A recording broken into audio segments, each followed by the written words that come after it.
Hello friends, welcome on your YouTube channel. तो ये आपकी जीएस की क्लास है एंड हमारा जो जीएस में टॉपिक चल रहा था वो सोर्स चल रहा था। ठीक है, तो हमने अभी तक देखा था कि 3 सोर्स होते हैं। ठीक है, सोर्स बोल लीजिए या सोर्स बोल लीजिए, स्रोत बोल लीजिए, जो मर्ज़ी वो बोल लीजिए। तो हमें देखा था कि 3 होते हैं ना। फर्स्ट होता है आपका पुरातात्विक स्रोत, है ना। सेकंड होता है आपका साहित्यिक स्रोत, और जो थर्ड होता है आपका वो होता है का विदेशी यात्रियों के विवरण, यानी कि जो विदेशी यात्री भारत आए थे उन्होंने यहाँ पर क्या देखा, क्या व्यवस्था देखी, किसका शासन था, है ना। वो सब उन्होंने अपने किसी न किसी बुक में उन्होंने लिख दिया है ना। तो उसी तरीके से फिर हमने देखा था, हमने पहले फर्स्ट उठा लिया था पुरातात्विक स्रोत, तो उसमें हमने अभिलेख देखे थे, है ना। अभिलेख हमारे कंप्लीट हो चुके हैं। ठीक है, मुद्राएं भी हमारी कंप्लीट हो चुकी हैं। तो अब जो रह गए हैं वो स्मारक, मूर्तिकला, चित्रकला और अवशेष रह गए हैं ना।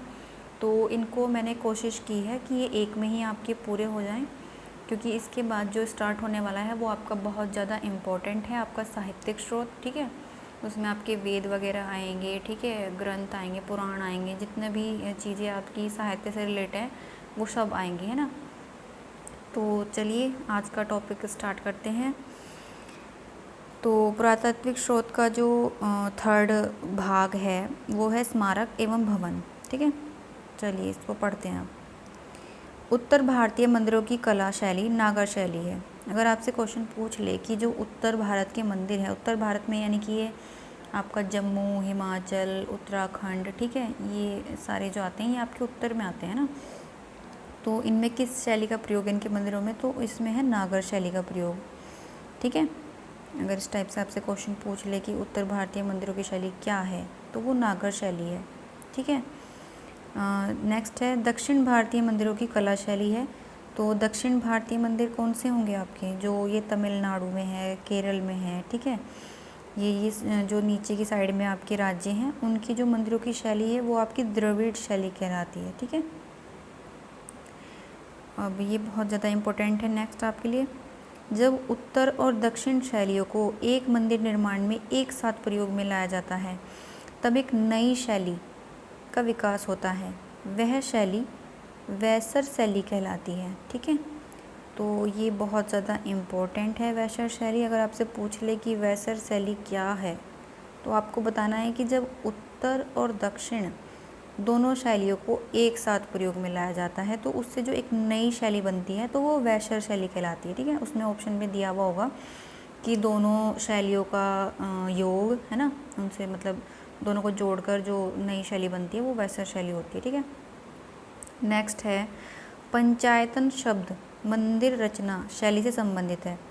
ठीक है, अब आप सोच रहे होंगे पंचायतन क्या है, तो पंचायतन ऐसा है कि जब एक मंदिर, ठीक है, 4 और मंदिरों से घिरा हो तो उसको बोलते हैं पंचायतन। ये 5 हो गए ना, देखिए 1 2 3 4 है ना, और एक ये बीच में 5, तो इनको बोलते हैं पंचायतन मंदिर। इस टाइप के जो भी मंदिर होंगे, यानी कि 4 ऐसे साइड में और एक बीच में, तो आप उसको बोल सकते हैं कि ये पंचायतन शैली से बने हुए हैं। ठीक है,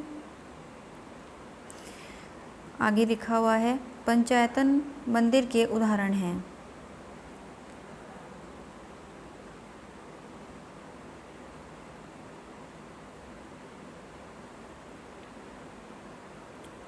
तो नेक्स्ट है पंचायतन मंदिर के उदाहरण हैं। तो कंदरिया महादेव मंदिर, ठीक है, जो कि आपका खजुराहो या खजुराहो मध्य प्रदेश में है। ठीक है, नेक्स्ट है आपका ब्रह्मेश्वर मंदिर जो भुवनेश्वर ओडिशा में है। ठीक है, नेक्स्ट है आपका लक्ष्मण मंदिर खजुराहो मध्य प्रदेश। ठीक है, नेक्स्ट है लिंगराज मंदिर भुवनेश्वर ओडिशा। तो ये सब कैसे मंदिर हैं, ये सब आपके जो हैं ये पंचायतन शैली के मंदिर हैं। ठीक है, पंचायतन शैली मैंने अभी आपको बताया ना कि जो ऐसे करके मंदिर बने होते हैं 4, उनके बीच में फिर एक मंदिर होता है, तो उसको बोलते हैं पूरी, मतलब जितने ये मंदिर हैं इनको सबको मिलाकर बोलते हैं पंचायतन शैली। नाम से भी आप वो कर सकते हैं, पंच यानी 5। नेक्स्ट आपका जो 4th टॉपिक है पुरातात्विक स्रोत का, वो है आपका मूर्तिकला। चलिए इसको पढ़ते हैं। कुषाण काल, गुप्त काल और गुप्तोत्तर काल से प्राप्त मूर्तियों से जन साधारण की आस्था एवं मूर्तिकला का ज्ञान होता है। ठीक है, तो यहाँ पे आपको क्या मतलब कुषाण काल, गुप्त काल और गुप्तोत्तर काल, पहले तो हम इसको क्लियर कर देते हैं कि ये क्या है। गुप्तोत्तर मतलब कि जो गुप्त काल है ना, इससे पहले का जो टाइम है, यानी इससे और इसके बीच का जो टाइम है वो गुप्तोत्तर काल कहा गया है यहाँ पे। ठीक है, तो उनसे क्या पता चलता है, उनसे जन साधारण की आस्था एवं मूर्तिकला का ज्ञान होता है। ठीक है, नेक्स्ट है कुषाणकालीन मूर्तिकला में विदेशी प्रभाव अधिक है।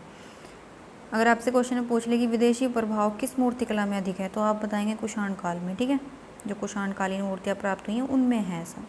ठीक है, नेक्स्ट है गुप्तकालीन मूर्तिकला में स्वाभाविकता दिखाई देती है। ठीक है, नेक्स्ट है गुप्तोत्तर काल की मूर्तिकला में सांकेतिकता अधिक है। ठीक है, नेक्स्ट है कुछ ऐसी भी मूर्तिकला हैं जिनसे जन सामान्य की जीवन के बारे में पता चलता है, जैसे भरहूत, बोधगया, सांची, अमरावती की मूर्तिकला। ठीक है, आपका जो पुरातात्विक स्रोत का 5th टॉपिक है वो है चित्रकला। चलिए पढ़ते हैं इसको। अजंता की गुफाओं में बने हुए चित्रों की शाश्वतता सदैव बनी रहेगी। ठीक है, इनमें से कुछ प्रमुख चित्र इस प्रकार हैं। इनमें जो प्रमुख चित्र हैं वो ये हैं। एक तो है माता और शिशु का चित्र और दूसरा है मरणासन राजकुमारी का चित्र। ठीक है, अगर आपसे पूछ ले ये चित्र दोनों किससे संबंधित है, तो ये आपके अजंता गुफा से संबंधित है। आपका जो पुरातात्विक स्रोत का 6th टॉपिक है वो है अवशेष। चलिए इसको पढ़ते हैं। पाकिस्तान में सोहन नदी घाटी में उत्खनन द्वारा पूर्वपाषाण युग के पत्थर के हथियार औजार मिले हैं, जिनसे 4 लाख से 2 लाख ईसा पूर्व भारत में मानव रहता था, ये ज्ञात हुआ है। ईसा पूर्व से आपको कोई कन्फ्यूज़न क्रिएट नहीं होना चाहिए। मैंने आपको स्टार्टिंग में जब वीडियो शुरू हुई थी तो मैंने आपको इसके बारे में बताया था। ठीक है, नहीं पता है तो आप प्रीवियस वीडियो देख लें, उससे आपको पता चल जाएगा। ठीक है, अवशेषों की सहायता से यह भी पता चलता है कि 10 से 6,000 वर्ष ईसा पूर्व मानव को कृषि कार्य, पशुपालन, कपड़ा बुनना, मिट्टी के बर्तन बनाना, पत्थर के औजार बनाना सीख गया था। यानी कि अगर ये क्वेश्चन आ जाए कि जो मानव था, ठीक है, उसने किस टाइम पीरियड में पशुपालन पूछ लिया कि पशुपालन उसको आता था या कृषि करना आता था, कब उसने कृषि सीखी, अगर वहाँ पे ये टाइम है ना तो आपको इस पे टिक करना है 10 से 6,000 वर्ष ईसा पूर्व।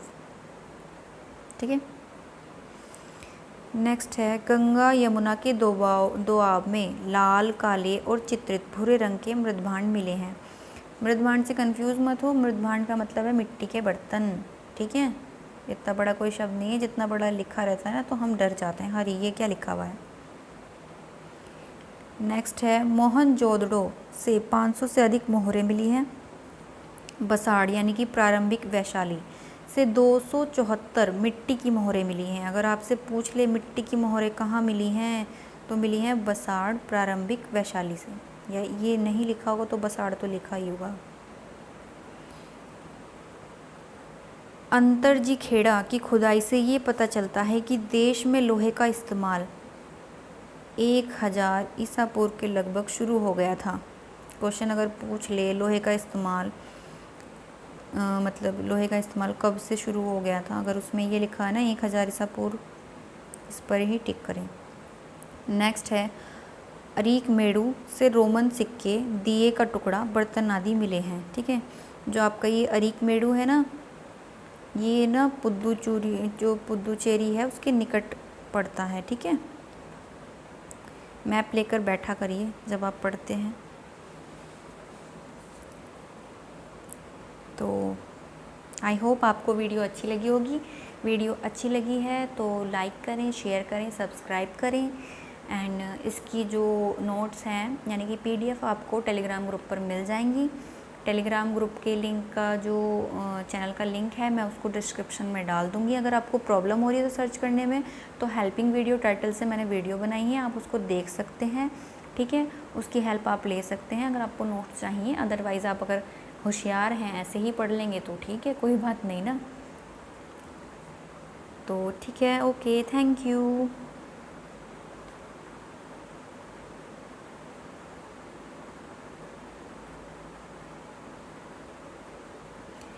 अरीकमेड़ु से रोमन सिक्के, दिए का टुकड़ा, बर्तन आदि मिले हैं। ये जो आपका अरीकमेड़ु है ना, ये आपका पुदुचेरी के निकट पड़ता है, ठीक है। तो जब आप पढ़ते हैं तो आप मैप का इस्तेमाल कर सकते हैं, अगर आप प्रिपरेशन कर रहे हैं तो, ठीक है। आपको उससे हेल्प मिलेगी। आपके सामने अगर मैप रहता है तो आपको ये रहता है, कुछ वर्ड पे आपकी निगाह चली जाती है ना, कुछ जगह के नाम हैं, कुछ भी है, उस पर नोट कर सकते हैं कि ये चीज़ यहाँ पे मिली है, ये चीज़ वहाँ पे मिली है। बहुत हेल्पफुल होता है मैप ना, ठीक है। तो आपको इसकी PDF टेलीग्राम ग्रुप पे मिल जाएगी, और जो टेलीग्राम ग्रुप का चैनल है उसका लिंक जो है मैं डिस्क्रिप्शन में डाल दूँगी। अगर आपको डिस्क्रिप्शन में जो लिंक है उसको ढूंढने में प्रॉब्लम आ रही है, उसको कैसे सर्च करें, तो मैंने उसके लिए हेल्पिंग वीडियो टाइटल से वीडियो बनाई है, आप उसको देख सकते हैं, ठीक है, उससे हेल्प ले सकते हैं। तो ठीक है, थैंक यू।